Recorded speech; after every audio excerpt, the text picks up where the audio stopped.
Today I want to go over all of my coats and jackets for winter and fall. The purpose here is basically to show you that you can build a pretty good collection without having to spend too much money. Every single coat and jacket that I own have been bought secondhand. I didn't buy a single piece of outerwear new.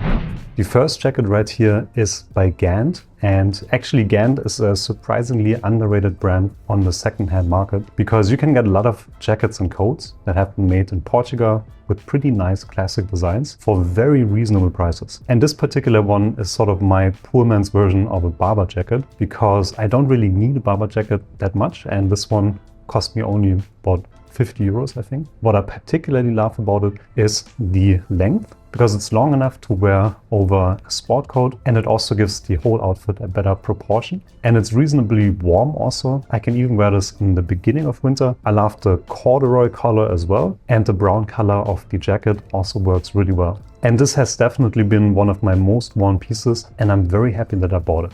The next jacket is an interesting one because it's the Quattro Ganci by Faye. And this is normally very expensive if you buy a jacket like this new. But on Vinted, for example, especially the Italian Vinted, you can find a lot of them for around 100 euros. And there are many reasons why I like this jacket. One of them being that it's just such a unique design. I really like the look of the four hooks. Then the corduroy color is a nice feature as well. And again, the overall length of the coat is very nice. And you might think that it looks a little bit oversized, but that's only because I didn't add the interior lining, which is another great feature of this jacket because it doesn't look particularly warm, but if you add the lining that comes with it, it's surprisingly warm. I even wore this in December in Germany, which is typically quite cold, and this jacket kept me very warm during that season. The only issue is it's relatively heavy, so if you want to travel in winter, for example, it takes up quite a lot of space in your suitcase and also a lot of weight.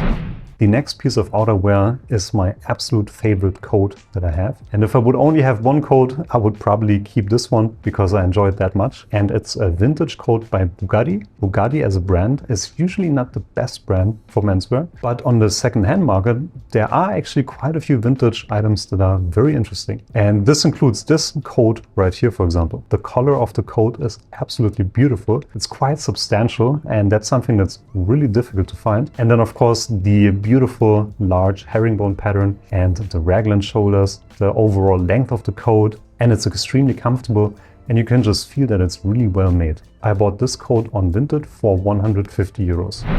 The next jacket on the list is also quite interesting. It's the Ivy jacket by Gand. And like my other Gand jacket, this one was also made in Portugal, and I bought it for around 20 euros on Vinted. I really like the mustard color of this jacket. It's quite interesting, and I also like the cropped length of this, which is great for more casual outfits. The only thing I don't like as much is that the sleeves on around the biceps are very wide. I know it's normal for this kind of jacket, but I wish it was a little bit slimmer. But then again, I mean, for 20 euros, you can't really complain. It's a very unique looking jacket, and I'm quite happy that I bought it. But I also must add that because I wouldn't wear this jacket too often, I am also considering selling it again. The next piece of outerwear is again one of my absolute favorites. If I would have to keep only 3 of all of these, I would probably keep the Bugatti raglan coat, the brown Gand jacket, and then probably this navy raincoat right here. Because I think it looks super cool. It works with a lot of different outfits, and then the length and the fit is absolutely perfect for me. And it just feels very well made and very comfortable. And this particular coat here was made in France, and I was lucky enough to find this on Vinted for just around 20 euros, which is absolutely crazy considering that it was made in France. I think if you would buy a trench coat like this nowadays, made in France, would cost at least 500 or 600 euros. So I'm very happy here with my purchase. Another raincoat that I really enjoy is this one here by London Fog. This one was made in the US. That was before London Fog started producing in China, and the quality is absolutely fantastic. It has a removable inner lining. Everything feels really well made, and I love that it's quite long for a trench coat, and it has an interesting color as well. And then it has some unique features. For example, it has a hidden access to your regular trousers. If I'm wearing the trench coat buttoned over my trousers, I can still access my pockets and reach for my phone without having to lift up or open the entire jacket. And again, I bought this one on Vinted for around 20 or 25 euros. For some reason, I'm always lucky to find many jackets in this price range. Because the next jacket, a cream colored Harrington jacket. I also found it for around 20 euros on Vinted. And even though I really like the Barracuda G9, for me personally, I don't want to spend that money at this moment. This jacket for me is completely fine as it is, and I really like it for my fall and spring casual outfits.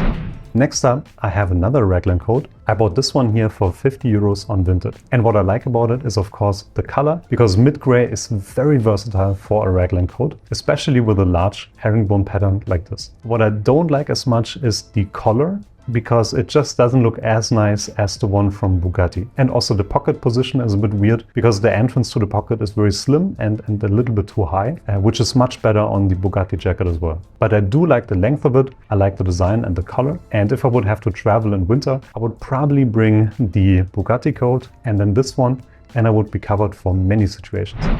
In total, I currently have 3 overcoats. This one here is a navy cashmere overcoat that was made in Germany. Again, secondhand for around 50 euros. What I like about it is the length, because it's very long. And because it's from cashmere, it's also relatively light. What I don't like as much is that the shoulders are a little bit too wide for me. And also because it's a double-breasted navy overcoat, it's not as versatile as my raglan coats, because this one is a little bit more formal. But I've still enjoyed it and I've worn it quite a few times in winter. And also for the price, I think it's a very fair purchase. And then the last jacket on the list is this military jacket here that I found on Vinted again. This one again is not a particularly good brand. It's actually a brand that I never heard of, and it also says that it was made in China on the label. But I spent less than 20 euros on it. For that, I think it actually looks totally fine, especially because it's still 100% cotton and it has a very slight worn look. And personally, I'm just a really big fan of the design of jungle jackets, field jackets, or military jackets. And for less than 20 euros, I think it's a pretty fair deal.